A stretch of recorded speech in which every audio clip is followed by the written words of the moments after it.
मैहर गांव में भोलेनाथ का एक विशाल मंदिर है। मंदिर के शीर्ष पर सोने का कलश है जिस पर की हीरे जड़े हुए हैं। दूर दूर से लोग इस मंदिर का दर्शन करने के लिए आते हैं। इसी तरह इस गांव में अमित नाम का एक आदमी मंदिर के दर्शन करने आता है। मंदिर को देखकर वो आश्चर्यचकित हो जाता है।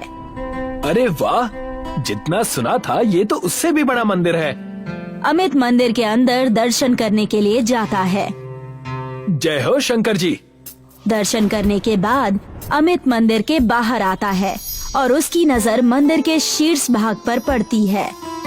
अरे वाह, ये तो सोने का कलश है और इस पर तो हीरे भी जड़े हुए हैं।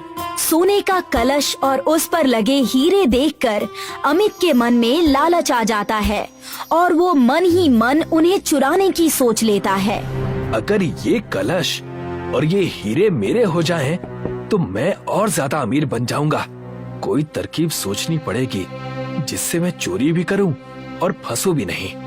बहुत सोचने के बाद अमित के दिमाग में खुराफाती विचार आता है और वो इस गांव से बाहर चला जाता है। अगले दिन अमित एक साधु बाबा का वेश बनाकर इस गांव में आता है। अमित के गले में बहुत सारे रुद्राक्ष की मालाएं हैं और उसके हाथ में डमरू है। अमित गांव में जिस भी घर में जाता है सभी लोग उसका आशीर्वाद लेते हैं। अलख निरंजन, जय हो बाबा जी की। जय हो भोले। आप कौन है साधु बाबा और हमारे छोटे से गांव में कैसे आ गए? मैं भोलेनाथ का बहुत बड़ा भक्त हूँ और उनके दर्शन के लिए आया हूँ। अलख निरंजन, कुछ दिन भोलेनाथ की शरण में रहूंगा और फिर चला जाऊंगा हिमालय पर तपस्या करने के लिए। अलख निरंजन। अमित अब गांव में साधु बनकर रहने लगता है। साधु बनना और भगवान की भक्ति ये सब तो एक ढोंग है। असल में वो मंदिर में लगे सोने के कलश और हीरे को चुराना चाहता है। गांव में कुछ दिन बीत जाने के बाद एक दिन ऐसा मौका आता है कि अमित चोरी करने के लिए तैयार हो जाता है। आसमान में बादल छाए हैं और बारिश होने वाली है।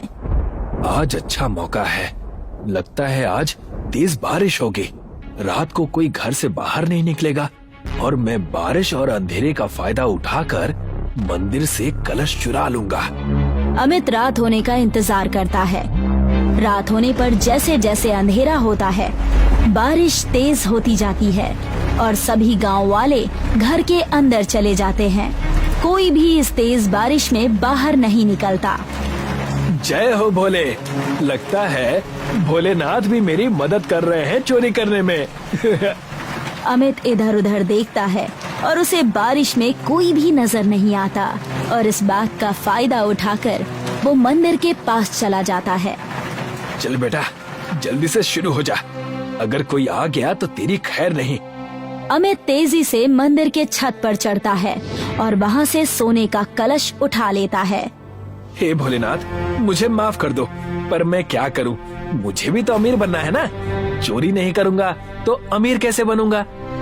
अमित सोने का कलश और उस पर जड़े हुए हीरे लेकर वहाँ से शहर चला जाता है। अगले दिन गांव वाले देखते हैं कि मंदिर के शीर्ष भाग से कलश गायब है। वो देखो, किसी ने मंदिर का कलश चुरा लिया। पर चोर हो कौन सकता है? साधु बाबा भी कहीं दिख नहीं रहे। कहीं उन्होंने ही तो ये सब नहीं किया?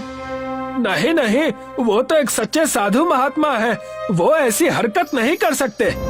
पर अब हम क्या करेंगे? हम कुछ नहीं कर सकते, जो करना है भोलेनाथ ही करेंगे। सब कुछ उन पर ही छोड़ दो। दूसरी तरफ एक आदमी अमित के घर का दरवाजा खटखटाता है।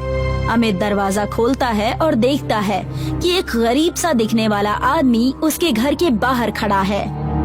बोलो, क्या काम है? शहर में नया हूँ और काम की तलाश कर रहा हूँ, पर मुझे नौकर की जरूरत नहीं है और वैसे भी मेरे पास तुम्हें देने के लिए इतने पैसे भी नहीं है। साहब, कई दिनों से भूखा हूँ, मुझे पैसे नहीं चाहिए, बस 2 वक्त का खाना मिल जाए वही मेरे लिए काफी है। ठीक है, अगर सिर्फ खाना खाकर काम कर सकते हो तो आ जाओ, पर घर के सभी काम करने पड़ेंगे, झाड़ू, पोछा, बर्तन, खाना बनाना। ठीक है साहब, मैं सारे काम कर लूंगा। तुम्हारा नाम क्या है? साहब मैं बहुत भोला भाला आदमी हूँ, सब लोग मुझे भोला कहते हैं। ठीक है भोला, चलो आज से ही तुम काम शुरू कर दो। भोला अमित के घर के सारे काम करता है।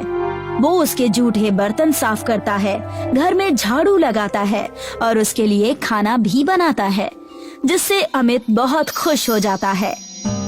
अरे वाह, तुम तो बड़े काम के आदमी हो यार। हाँ साहब, बहुत जल्द आपको पता चल जाएगा मैं कितने बड़े काम का हूँ। भोला अपने घर के कामों में लग जाता है और अमित अंदर कमरे में जाता है, जहाँ उसने मंदिर से चुराया हुआ कलश रखा है। वो कलश को देखता है और बहुत खुश हो जाता है। अब मैं इसे बेचकर अमीर बन जाऊंगा। अमित कलश को अंदर रख देता है और बाजार चला जाता है। इस बात का फायदा उठाकर भोला उस कलश को एक झाड़ू बनाता है और उसके आगे सारे हीरे जोड़ देता है। अमित बाजार से अपने लिए कुछ कपड़े लेकर आता है। साहब, मुझे कुछ दिनों के लिए घर जाना है और एक जरूरी काम है। ठीक है, जाओ और जल्दी वापस आ जाना। साहब, मैं गरीब आदमी हूँ, मेरे घर में झाड़ू नहीं है, मुझे वो झाड़ू चाहिए। बस इतनी सी बात, ये लो, रख लो। अमित अपने हाथों से झाड़ू उठाता है और भोला को दे देता है। वो झाड़ू की तरफ देखता भी नहीं, जिससे उसे पता ही नहीं चलता कि ये झाड़ू सोने का बना हुआ है और इसके आगे के हिस्से पर हीरे जड़े हुए हैं। भोला इस सोने और हीरे के झाड़ू को लेकर चला जाता है और गांव आकर झाड़ू से सोना अलग करके कलश को मंदिर में लगा देता है। दूसरी तरफ जब अमित अलमारी खोलकर देखता है तो उसे कलश की जगह झाड़ू दिखाई देता है। अच्छा, तो तूने चोर के घर में चोरी की है, अब तुझे छोड़ूंगा नहीं बच्चे। अमित फिर से साधु का वेश बनाकर गांव में आ जाता है और देखता है कि कलश और हीरे फिर से मंदिर पर चढ़ाए हुए हैं। अच्छा, तो यहाँ है सोने का कलश और हीरे। कोई बात नहीं, मैं इन्हें फिर से चुरा लूंगा। अमित कुछ दिन शांत रहता है और मंदिर में पुजारी बनने का नाटक करने लगता है। कुछ दिन पुजारी बनने का ढोंग करने के बाद एक दिन अमित को चोरी करने का मौका मिल ही जाता है और वो रात को मंदिर की छत पर कलश की चोरी करने के लिए जाता है। तभी अचानक से वहाँ भोला आ जाता है। कौन हो तुम? अच्छा, तो अब तुम मुझे भी नहीं पहचान रहे हो? तुम्हें अपने घर में नौकरी दी थी मैंने और भूल गए? अच्छा, तो तुम यहाँ चोरी करने आए हो? चोर तो तुम हो, तुमने मेरे घर में चोरी की है। क्या चुराया है मैंने? सोने का कलश और हीरे। और वो सब तुम्हारे पास कहाँ से आया? तुम्हें उससे क्या मतलब? चले जाओ यहाँ से, नहीं तो मैं तुम्हारा सिर फोड़ दूंगा। तभी भोला का बदला रूप देखकर वो चौंक जाता है। भोला भगवान शिव का रूप धारण कर लेते हैं। तुमने दूसरी बार चोरी करने का दुस्साहस किया है, अब तुम्हें इसकी सजा तो भुगतनी पड़ेगी।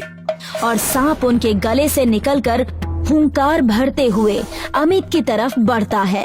सांप को अपनी तरफ गुस्से से बढ़ता देख अमित बहुत डर जाता है। मुझे माफ कर दो भोले शंकर, मुझसे बहुत बड़ी भूल हो गई।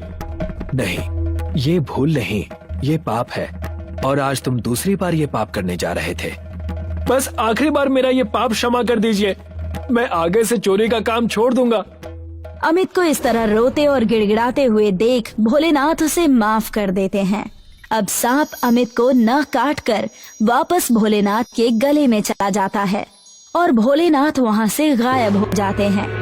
अब अमित मंदिर से नीचे उतरता है और उसे अपनी गलती का एहसास हो गया है और वो चोरी और बाकी के बुरे काम छोड़कर इसी मंदिर में पुजारी बन जाता है।